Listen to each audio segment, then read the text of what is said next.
It's a big day for European banks. It's a big day for Deutsche Bank, down 7% after the DOJ slammed them with this huge $14 billion bill that they're refusing to pay. Right. I mean, they've started the negotiation for the settlement, and the DOJ coming out with wanting them to pay $14 billion is a huge gap from what analysts had said was a reasonable amount, which is $2 to $3 billion that Deutsche Bank could handle. So, you know, that's a big gap. Obviously, Deutsche wants it closer to that $2 to $3 billion. But, you know, we don't often see the initial negotiating strategies out in the public sphere, so that changes the dynamic somewhat. And, Michael, there are about 1 million things going on with banks today, also related to Brexit, also related to some of the officials from Germany and France pushing back against regulators. Is there one thing that's certain, that what regulation will go away, that they'll have to scale it down, or is that banks will have to raise more capital? Well, that's the fight right now, yeah, and we're supposed to have some sort of answer by the end of the year as the Basel Committee tweaks their rules. You know, they say this is just fine-tuning the Basel III rules. Some of the banks have started calling this Basel IV because they say this is just another round of something we're going to have to deal with.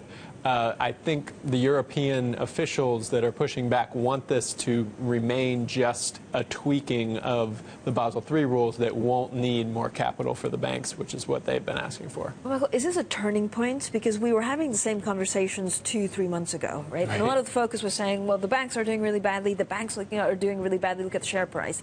Now it seems that the burden is more on policymakers because of negative rates and on regulators. So could we see quite a fast turnaround? I don't think it'll be fast. I mean, you mentioned 2 to 3 months. We've been talking about it for 2 to 3 years, these issues of the fines and the capital regulations.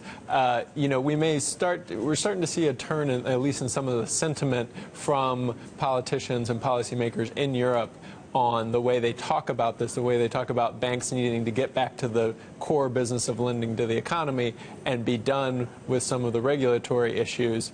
But, you know, on the other hand, that continues, and the fines aren't going to be done at least for another couple of years. Michael Moore, help me here. They're at 0.27 book on the Bloomberg. Maybe it's 0.30. I don't mean to argue with Mr. Cryan this morning about book value. A, is the bank solvent, and when do they do a cash call? Well, a lot of that will depend on what this number comes in. You know, you had J.P. Morgan analysts yesterday saying anything above $4 billion on this settlement would need more legal provisions, would need some cash from somewhere, whether it's an asset sale or a capital raise. Within your reporting, can they go out and get cash this morning? Is the dominant bank of continental Europe? I mean, I think they could get cash. It would be highly dilutive at 0.3 book. So it's not something they want to do. They have assets that they could sell, but they've come out and said they view as asset management as a core part of the business, and they don't want to sell that. Michael, this is like Duke basketball playing UNC. At some point, there's got to be an adult in the room. Where's the adult in the European banking room? Well, I mean, I think you're seeing the lack of that with the fighting in this, you know, Basel Committee, you know, the fighting between the European officials.